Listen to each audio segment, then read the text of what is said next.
Dear Mrs. McIntyre, dear Mr. Alejo Vidal-Quadras, Mr. Tony Kelam, and other deputy, Mr. Zebove, Mr. Tersi, honorable members of the European Parliament, dear friends.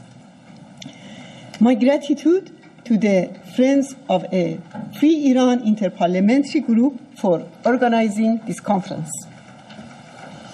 In 3 days, we will be marking the anniversary of the adoption of the Universal Declaration of Human Rights.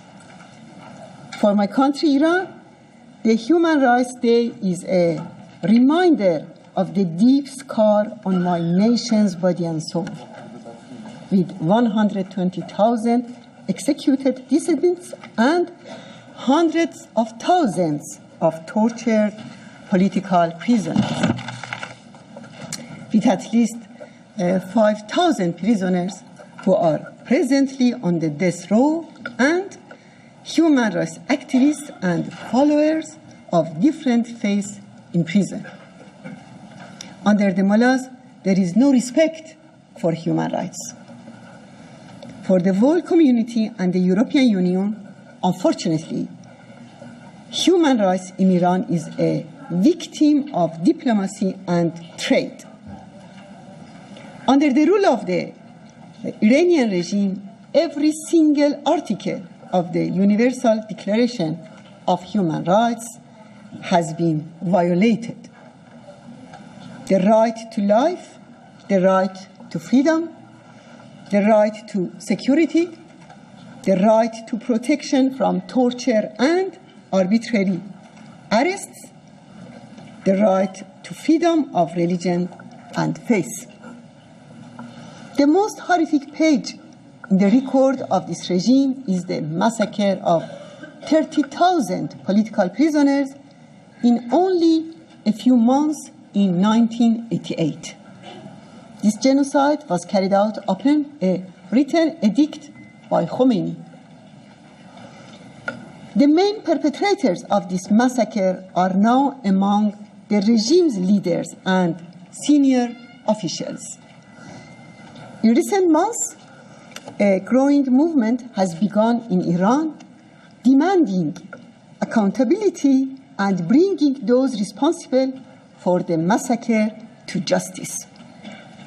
Last month, the Iranian resistance made public the name of 110 individuals in charge of making decisions on the executions in Tehran and other provinces. We also revealed information about 213 officials involved in the massacre in 35 cities, as well as the addresses of a number of secret mass graves in 12 provinces. Dear friends, the European Union is now engaged in further expanding its diplomatic and business engagements with the Iranian regime. The right approach, however, is to first assess the outcome of their present policy so far.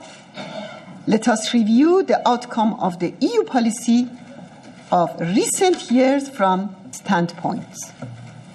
Firstly, the European Union has stood aside and only watched the ongoing repression in Iran since Hassan Rouhani took office, justifying this approach as giving support to the moderates in Iran.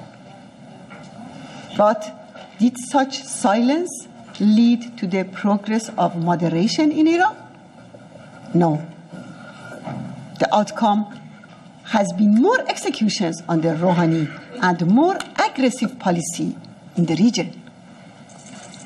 Secondly, the policy of ignoring the destructive role of the Iranian regime in Syria, let alone cooperating with it, has proved to be a total failure in the fight against Daesh.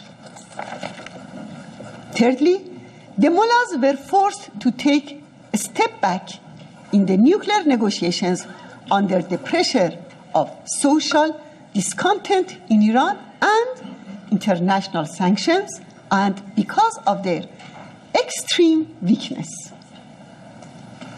the P5+1 countries, however, gave so many legitimate concessions to the mullahs.